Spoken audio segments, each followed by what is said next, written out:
आज मैं आपके साथ एक ऐसी टिक्की रेसिपी शेयर कर रही हूँ जो हेल्दी भी है और किड्स फ्रेंडली भी है। इस रेसिपी में मैं आलू नहीं यूज़ कर रही हूँ। मैं यूज़ कर रही हूँ स्वीट पोटैटो और ब्रोकली। ब्रोकली और स्वीट पोटैटो दोनों ही न्यूट्रिएंट्स रिच होते हैं और साथ ही में मैंने ये टिक्कीज एयर फ्रायर में बनाई हैं। तो टिक्कीज बनी हैं बाहर से क्रिस्पी, अंदर से सॉफ्ट, बिना किसी डीप फ्राइंग के। ब्रोकली और स्वीट पोटैटो का कॉम्बिनेशन सिर्फ टेस्ट के लिए ही नहीं, बॉडी के लिए भी काफ़ी अच्छा है। ब्रोकली फाइबर और विटामिन से रिच होता है और स्वीट पोटैटो एनर्जी देता है बिना हैवी फील किए। इसलिए ये स्नैक सिर्फ एडल्ट्स के लिए ही नहीं, किड्स के टिफिन या इवनिंग के लिए भी बहुत अच्छा ऑप्शन बन जाता है। सबसे पहले मैं स्वीट पोटैटो को स्टीम कर रही हूँ। स्टीम करने से इसको मैश करना बहुत ईजी हो जाएगा। अब ब्रोकली की बारी। मैं स्टेम हटाकर फ्लोरेट्स निकाल रही हूँ। बहुत छोटे फ्लोरेट्स निकालने की ज़रूरत नहीं है क्योंकि हम इसे मिक्सर में पल्स करने वाले हैं। तो यहाँ पानी बॉईल हो रहा है और इसमें जाएगी अब सीधे ब्रोकली। और ब्रोकली को मैं इसमें 2 से 3 मिनट ही पकाऊंगी, ज़्यादा देर नहीं पकाऊंगी, अदरवाइज इसका कलर चले जाता है। तो बस इतना ही पकाएंगे जिससे कि कलर इसका ब्राइट ग्रीन हो जाए और थोड़ी सी सॉफ्ट हो जाए। देखिए कितना ब्यूटीफुल कलर हो गया ब्रोकली का। ब्रोकली थोड़ी ठंडी हो जाए तो हम इसे पीस लेंगे या फिर आप चॉपर में भी इसे चॉप कर सकते हैं। अगर मिक्सर यूज़ कर रहे हैं तो इसे पल्स मोड में ही पीसे, वो भी सिर्फ 2 से 3 बार। ब्रोकली को थोड़ा दरदरा ही रखें, ज़्यादा स्मूथ नहीं बनाना है, इसमें थोड़ा टेक्सचर रहना चाहिए जिससे कि टिक्की में बाइट आए। तो यहाँ स्वीट पोटैटो स्टीम हो चुका है और मैं अब इसको पील करके फोक की हेल्प से मैश कर लूँगी। स्वीट पोटैटो नेचुरली स्वीट होता है, इसलिए टिक्कीज अंदर से ड्राई नहीं होती हैं और बच्चों को च्यू करना भी बहुत ईजी होता है।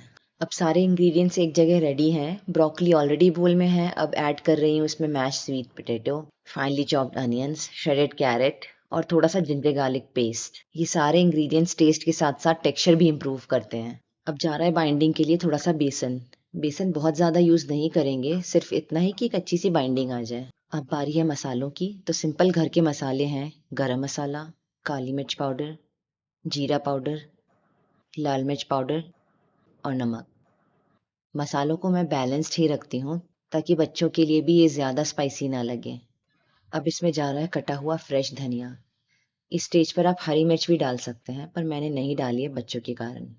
इस मिक्सचर को हल्के हाथों से इकट्ठा करें, बस कंबाइन करना है, डो बनाने की ज़रूरत नहीं है।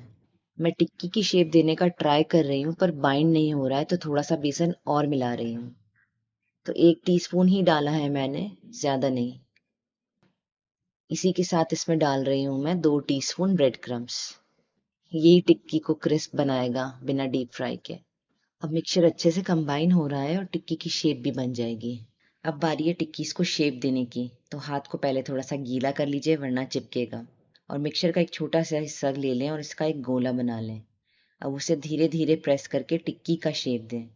ज़्यादा पतली भी नहीं और ज़्यादा मोटी भी नहीं, बस इतनी कि बाहर से क्रिस्पी हो और अंदर से सॉफ्ट। बस हल्का सा प्रेस करके स्मूथ कर लें। इसी तरह सारी टिक्कीज शेप कर लें और देखिए कैसे बिना आलू के भी टिक्कीज बाइंड हो रही हैं। अब टिक्कीज को एयर फ्रायर के बास्केट में अरेंज कर लेते हैं। और ध्यान रहे कि टिक्कीज एक दूसरे से चिपकी हुई ना हो, थोड़ा गैप ज़रूर हो उनके बीच में ताकि हवा सर्कुलेट हो सके। और एक ही लेयर में टिक्कीज को रखें, ज़्यादा एक साथ नहीं डालें। तो यहाँ एयर फ्रायर को मैं सेट कर रही हूँ 180 डिग्रीज पर 22 मिनट्स के लिए। तो चलिए एक क्विक रायता बना लेते हैं टिक्कीज के लिए। यहाँ मैं ले रही हूँ थोड़ा थिक दही और इसे अच्छे से फेंट कर स्मूथ कर रही हूँ।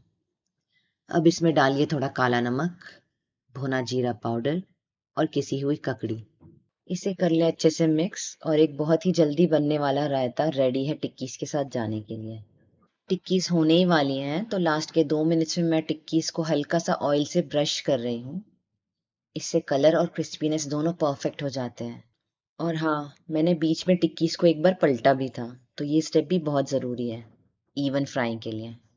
एयर फ्रायर से निकाल लेते हैं और देखिए कलर ही सब कुछ कह रहा है। कितनी इवनली क्रिस्प हुई है, ना कहीं से जली है ना कहीं से सॉफ्ट है, बिल्कुल परफेक्ट है। इसी स्टेज पर पता चल जाता है कि टिक्की अंदर से भी बहुत बढ़िया कुक हुई है। लग ही नहीं रहा है कि ये एयर फ्रायर में बनी है और इसे डीप फ्राई नहीं किया गया है। अब एक टिक्की तोड़ के भी देखते हैं। ब्रोकली का ग्रीन कलर और स्वीट पोटैटो की सॉफ्टनेस क्लियरली दिख रही है। ना ही ड्राई है ना ही क्रम्बली, बिल्कुल वही टेक्सचर है जो एक परफेक्ट टिक्की में होता है। इन टिक्कियों के साथ ककड़ी का रायता बहुत अच्छा लगता है। रायता डिश को ठंडक देकर बैलेंस बनाता है, स्पेशली अगर बच्चे खा रहे हो तो इसे बच्चों को खिलाइए, चाय के साथ एंजॉय करिए या फिर लाइट डिनर करना हो तो एक रोटी के साथ खा लीजिए। इसमें टेस्ट और न्यूट्रिशन तो है ही, साथ ही में बहुत ही आसानी से भी बन जाता है। अगर आप आलू के बिना कुछ नया ट्राई करना चाहते हो तो ये रेसिपी ज़रूर बनाइए। वीडियो पसंद आए तो लाइक कीजिए, चैनल को प्लीज़ सब्सक्राइब कीजिए और कमेंट्स में बताइए कि आप ये टिक्कीज़ किस चटनी के साथ सर्व करेंगे। मिलते हैं नेक्स्ट रेसिपी में। Thank you.